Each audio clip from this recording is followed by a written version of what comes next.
Top Invest, la chaîne des top d'investissement. Ici, on parle essentiellement d'entreprises de qualité. Avons-nous une opportunité d'investissement en date d'aujourd'hui sur Qualis? C'est la question à laquelle on va essayer de répondre en se basant sur l'état financier de la compagnie. Ceci représente uniquement mon point de vue et non un conseil d'investissement. Et comme d'habitude, je me réserve le droit de me tromper. Donc, c'est une demande spéciale ici d'un de nos abonnés Top Premium. Je rappelle ici que sur le service Top Premium, vous pouvez demander des analyses quantitatives comme celle qu'on va faire ici aujourd'hui. Donc, en supplément de ça, vous recevez 2 notes d'analyse chaque mois sur les entreprises que moi, je considère comme étant sous-évaluées. Ce sont des notes d'analyse qui sont basées sur la lecture des rapports financiers ainsi que l'écoute des conférences call. Et on fait également le suivi. Il ne s'agit pas juste de mentionner l'entreprise, mais on continue également à faire le suivi. Et je rappelle toujours que le débat est constamment ouvert. Donc ici, on ne prend pas juste les entreprises, on va les acheter, on lit les rapports financiers en supplément et je ne vous promets aucun rendement sur ces entreprises-là. D'accord? On ne promet pas de rendement parce que il y a une seule chose qui est certaine, c'est que l'avenir est incertain. D'accord? Donc c'est pour ça qu'on lit nos rapports financiers, on essaie de comprendre le mieux possible si les différentes entreprises. Et donc c'est ce que je vous présente ici et on débat. En supplément de ça, vous recevez ici les notes d'analyse qui sont disponibles ici pour les analyses sectorielles que j'ai eu à faire ici, analyse sectorielle que vous recevrez également sur le service, sur la top newsletter ici, qui est, elle, gratuite. D'accord? On a fait ici dernièrement l'analyse ici du secteur bancaire et comme je vous l'ai dit, j'ai des notes d'analyse ici pour les entreprises qui sont dans le secteur bancaire. Je vous ai donné les informations ici par rapport à ces différentes entreprises-là. Donc, vous pouvez les avoir ici à la demande et n'oubliez pas, vous avez exactement le lien vers le Discord. On en a deux. Il y a 2 Discords différents ici. Il y en a un ici qui est uniquement disponible, qui est en lien ici avec le service, la Top Newsletter. D'accord? Donc, ce Discord-là, il est également disponible pour tout le monde. Une fois que vous êtes abonné à la Top Newsletter, vous pouvez avoir accès au Discord. Et pour le service Top Premium, il y a un Discord qui est totalement séparé. Donc, on continue ici Aujourd'hui, on va parler de Qualis. Donc, c'est une compagnie ici, après ce que j'ai pu lire rapidement ici, elle est dans le service, elle est dans le segment ici de la cybersécurité. Donc, voilà, c'est un segment en croissance ici. Donc, quand on va regarder cette entreprise en termes de revenus, on a une croissance des revenus. C'est très bien. Moi, ce qui m'intéresse sur la croissance des revenus, c'est la stabilité des marges. Donc, ici, est-ce qu'on a une stabilité des marges? C'est pas pire, d'accord? Enfin, on m'a demandé de ne plus dire c'est pas pire. Bon, excusez-moi, mais le temps de changer mon langage, le logiciel, etc., ça va mettre du temps. Donc, ici, là, on a 78%, donc ça, c'est correct. En termes de marge ici, c'est bon. D'accord? Donc, les marges brutes sont à peu près stables ici avec la croissance qui est assez élevée ici. Donc, la croissance ici provient d'acquisition de manière organique par rapport à quoi? Est-ce que c'est un service SaaS, donc Software as Service avec des revenus récurrents? Voilà des choses qui nous intéressent un tout petit peu. Donc, on peut voir également ici qu'elle fait quelques petites acquisitions, mais c'est presque rien du tout. Attendez, est-ce que j'ai dit que c'est presque rien du tout sans avoir vérifié ça ici? Acquisition, donc qu'est-ce qu'on mentionne ici? Acquisition, les 12 derniers mois ici, oui, bon, c'est rien du tout. Donc, c'est bien. Donc, maintenant, je compare les net income et les free cash flow. D'accord? Pour voir si on parle le même langage. Ici, vous allez remarquer que ce genre d'entreprise, d'accord? Faites attention. Les compagnies américaines, surtout les compagnies technologiques, faites attention. Allez toujours regarder. Les free cash flow ont tendance à être plus élevés que les net income. C'est bien, hein? D'accord? Mais quand vous allez creuser un tout petit peu, vous allez voir qu'on parle ici du SBSA. Ce truc-ci, ou bien ce machin, excusez-moi du terme, mais ça fausse littéralement les résultats. C'est légal, c'est payer les employés avec des actions, c'est de la dilution déguisée. Vous faites une économie ici, mais vous allez devoir émettre du capital derrière, donc techniquement, c'est une dilution, c'est une dépense pour moi. Donc, d'accord, donc ces deux-là s'annulent. On semble faire des économies et ça s'annule. Donc ici, ça c'est sur les 3 derniers mois. Dans les 9 derniers mois, donc sur les 9 derniers mois ici, si vous prenez 37 millions divisé par 3 fois 4, techniquement, on va dépenser à peu près une cinquantaine de millions ici, juste pour le stock-based compensation. Donc, ce qui va, voilà, ici, on va mentionner ici que les EBITDA ont tendance à être positifs, les free cash flow ont tendance à être plus élevés que les net income, mais je préfère prendre uniquement les net income qui sont de 79 millions ici. D'accord? Attention, attention, attention. Je préfère prendre ces net income-ci qui sont de 79 millions. OK?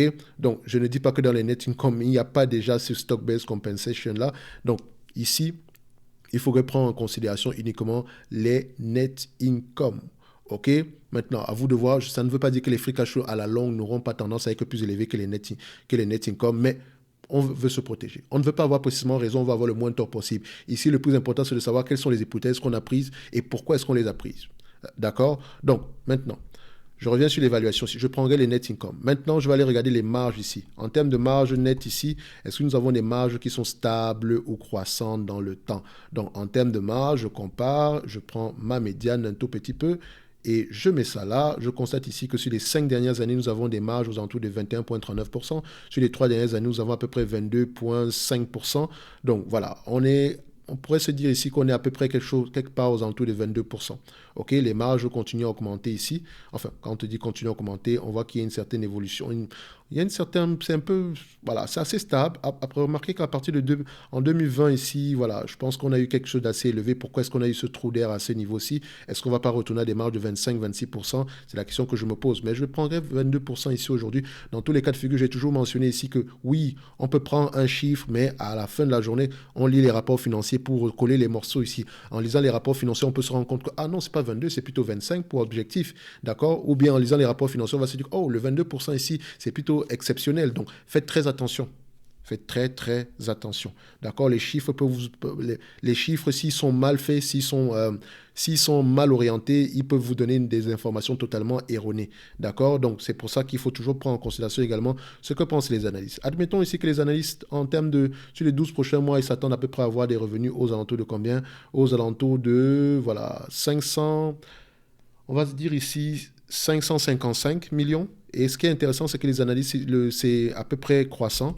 555 millions, c'est la pente qui m'intéresse. Donc, on est de plus en plus optimiste. C'est une bonne chose. Maintenant, en termes de net income, on va le regarder ici. Hein. Vu que c'est 22% de 555 millions, c'est combien? On essaye de regarder si on va tomber à peu près, si les analystes vont à peu près signer à peu près la même chose. Alors, est-ce qu'ils vont nous donner à peu près 121 millions ici? Enfin, est-ce qu'ils s'attendent à peu près à quelque chose aux alentours de 122 millions plutôt? Donc, je mets ça ici, consensus average, one month, voilà. Eux, ils s'attendent plutôt à 155. OK, 155. Si on donne 155 ici, divisé ici par 555, on arrive ici à 27%. Donc, on s'attend avec des marges plus élevées. Tant mieux. Moi, je prendrais 22% ici. Je ne veux pas surpayer, d'accord? Ce qui est sûr, ce n'est pas 10%. Ce qui est sûr, ce n'est pas 40%.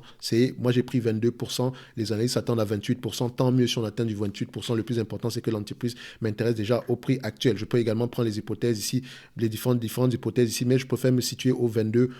Maintenant, qu'est-ce qu'on fait? La dette nette. Est-ce que nous avons une dette nette qui est assez stable ici? OK, la dette nette est à peu près, on a moins 338 millions, d'accord? Donc, on a du cash net, moins 338 millions, donc je vais mettre ça ici, plus 338. Maintenant, PER moyen, ce genre de compagnie ici va s'échanger à 25 fois les bénéfices, notamment parce qu'il y a cette croissance-ci. Et je vais vous dire une chose, j'ai du mal à payer 25 fois les bénéfices pour les compagnies en date d'aujourd'hui, même s'il y a de la croissance derrière. Donc faites attention, en mettant 25 fois les bénéfices ici, je suis déjà trop optimiste. Okay? Je ne dis pas qu'elle ne peut pas s'échanger à 25 fois les bénéfices, mais je sais une chose, l'augmentation des taux d'intérêt aura tendance à impacter ici la valorisation des compagnies. Il ne faut jamais l'oublier. Okay? Le marché ne paye pas ce que vous voulez que le marché paye. Faites attention. Donc, il faut toujours prendre les choses ici en considérant les hypothèses, en considérant également que ça pourrait ne pas arriver. Donc, ici, à 25 fois les bénéfices, on a pris ça, on a mis l'information là, on a mis 25 fois les bénéfices, le nombre d'actions. Alors, le nombre d'actions, est-ce que nous avons des actions qui augmentent ou bien qui diminuent? Actuellement, nous avons 38,48. Donc, je mets ici 38,48, 38,48. Alors, on a préparé tous les éléments nécessaires ici pour effectuer la valorisation de cette compagnie-ci. Alors, on y va. Alors, première chose, estimation des revenus, 555 millions. 22% de ce montant-là, ça donne 122. Multiplié par 25 fois les bénéfices, plus le cash net de 338 millions, divisé par le nombre d'actions de 38,48, ça donne ici au total 88 $ l'action. OK? 88 $ l'action. Maintenant, soyons fous, c'est une compagnie de croissance ici. Admettons qu'on arrive ici, voilà, les analystes s'attendent à peu près à voir combien, déjà je vais voir combien d'analystes ici estiment, on a combien ici, on a des analystes, combien ils sont à estimer, à faire la valorisation ici en année N+5, une personne, c'est pas assez robuste. En année N+3, d'accord, donc N+3 ici, voilà, ils sont combien? Ah non, ça c'est le revenu que j'ai pris. Non, c'est ça, c'est le count que je recherche. N+3, ils sont combien? Ils sont 4. Bon, ça va, c'est correct. OK, donc on va prendre ici N+3. Donc on prend déjà l'estimation sur l'année 2026. Nous sommes encore en 2023. Il y a beaucoup de choses qui peuvent changer, ne l'oubliez pas. Donc en 2026, on s'attend à peu près à avoir 705 millions en termes de revenus. Admettons qu'on arrive à ce 705 à 22% de marge bénéficiaire, d'accord, fois 25 fois les bénéfices, d'accord, divisé plus le cash net en date d'aujourd'hui, divisé par le nombre d'actions, on a à peu près combien? Nous avons à peu près aux alentours de 38.48 divisé par 38.48, on obtient combien? 109 dollars l'action. Dans la date d'aujourd'hui, qu'est-ce que je peux dire? Je pourrais dire que cette compagnie-ci est correctement évaluée. Idéalement, si vous l'achetez en date d'aujourd'hui, n'espérez pas grand-chose sauf spéculation extrême. Il y a une certaine croissance qui est déjà assez, qui est déjà rentrée dans ce prix-ci. Mais attention, ça dépend également de la taille du marché. Admettons, on n'a que 500 millions ici. Qualys, si Qualys attaque à un marché, disons, je prends un exemple. Si Qualys attaque à un marché ici de 10 milliards, dans 10 milliards, elle n'a que 5% de ce marché-là. OK? Elle n'a que 5% d'un marché de 10 milliards. D'accord? Donc, il y a une capacité de croissance énorme. OK? Il y a une capacité de croissance énorme. OK? Donc, je ne dis pas que Qualys, son marché est de 10 milliards. Encore une fois, on peut aller faire comme ça. On peut regarder ça ici. Hein. Donc, j'ai souvent l'habitude de taper ça, Qualys Inc. Je vais mettre ici TAM, Total Access Market. TAM, does your TAM, Qualys TAM and issue, OK. Qualys TAM listed, OK. Non, on met ça ici. Qualys, Total Access Market. On va voir ça ici. Qualys, Total Agressable. OK, ce marché, ça. Pourquoi je dis toujours Access? Ça me fait toujours penser à Random Access Memory, ce genre de choses. Ça, c'est un document financier, un document ici, une présentation aux investisseurs de 2020. Vous pouvez prendre ça ici, Investor Relations, ça date de 2020, donc il faut peut-être voir est-ce qu'il n'y a pas une mise à jour entre-temps. Donc Qualys ici présente l'information ici aux investisseurs à peu près. Et dites-vous une chose, ce genre d'entreprise, ils sont toujours très optimistes par rapport à la taille du marché. Très souvent, j'ai pris l'habitude, quand je vois une taille du marché pareil, je divise toujours par 2 pour me dire, OK, c'est 10 milliards. OK? Donc, il vous dit ici que le marché total ici, à peu près en 2021, sera de 21 milliards. Qualys n'a que 500 millions en termes de revenus en date d'aujourd'hui. Même si ce marché était de 12 milliards, vous voyez que la croissance est extraordinaire. Et vous voyez ces clients ici, hein, vous voyez que la plupart de ces clients, c'est important, par exemple, quand vous mentionnez que nos plus gros clients, 66% du Forbes Global 50 sont nos clients. Donc, ça veut dire que les 50 plus grosses entreprises soit mondiales. Donc, vous voyez ici, 66% sont nos clients. Ça veut dire qu'on a quelque chose d'assez exceptionnel. Donc, ça pourrait être intéressant d'aller regarder cette compagnie-ci un tout petit peu en profondeur. Donc, le prix actuel peut sembler un tout petit peu élevé, mais ça reste ici des éléments quantitatifs. Donc, est-ce qu'on va surpayer au prix actuel si nous avons une entreprise ici qui exerce dans un marché où elle, entre parenthèses, domine ou bien fait partie des entreprises qui dominent? Si elle fait partie des entreprises qui dominent, est-ce que cette entreprise-là, en date de 500 millions, on voit qu'il y a encore de une assez grosse marge de manœuvre? OK? So, regardez. Les marges également auront tendance à augmenter. C'est ce qu'il mentionne. On voit ici que ça augmente, etc. Les free cash flow, en termes de marge, attendez, ce sont des marges 44%? Waouh!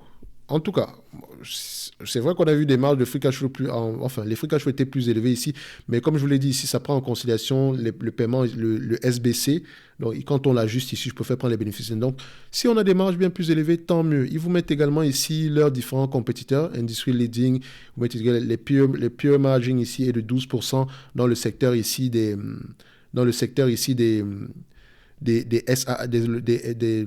entreprises qui vendent ici des security and SaaS peers. Donc, vous voyez ici que tout ce qui concerne la sécurité, voici nos différents compétiteurs. Donc, vous avez, je crois que c'est CYBR, je ne sais pas c'est quoi cette entreprise-là. Donc, on va regarder ça ici. CYBR. CyberArk. Donc, on vous mentionne que voilà CyberArk. CyberArk, ici, en termes de marge EBITDA, la marge EBITDA, nous sommes à peu près aux alentours, je pense que ça dépasse à peu près les 30% ici. Vous voyez ici, FTNT, ici, FTNT, c'est quoi? FTNT, nous avons ici, c'est Fortinet. on a des marges à peu près également élevées. Donc, on vous met nos différents compétiteurs ici. Prenez en considération les différents compétiteurs pour voir à peu près quelles sont les marges qu'on pourrait avoir ici. Mais une entreprise qui a 20%, une entreprise qui a près de 70% ici, 80% ici de marge brute, peut avoir des marges de free cash flow de près de 30%. C'est totalement possible. Donc, peut-être qu'ici, on a été moins de 10 ans avec nos marges. C'est pour ça que je vais vous demander d'aller un tout petit peu plus loin. On peut avoir quelque chose d'intéressant au prix actuel. En tout cas, pour ce que je vois ici, je ne pourrais pas dire que cette compagnie-ci est surévaluée. D'accord? Le prix actuel peut être intéressant si les marges augmentent, si également la taille du marché est de plus en plus élevée dans le temps. D'accord? Donc, il faut également voir précisément ce qu'elle fait et qui sont ses différents compétiteurs. D'accord? Donc, ceci n'est que mon point de vue et non un conseil d'investissement. N'oubliez pas le lien vers la top newsletter ainsi que le service top premium est dans la description de la vidéo. D'accord? Donc, on va se donner rendez-vous sur la prochaine vidéo. Et pour moi, Qualys, en date d'aujourd'hui, ça peut être assez intéressant, dépendamment de nos objectifs, dépendamment ici de la lecture des rapports financiers. Je peux tomber ici sur un prix à 88 $ l'action, mais attention, la croissance ici est peut-être bien plus élevée que ça, surtout qu'on a vu ici que la taille du marché est tout simplement énorme. Mais on doit aller creuser un tout petit peu plus. OK? On va se donner rendez-vous sur la prochaine vidéo et d'ici là, portez-vous bien. Merci.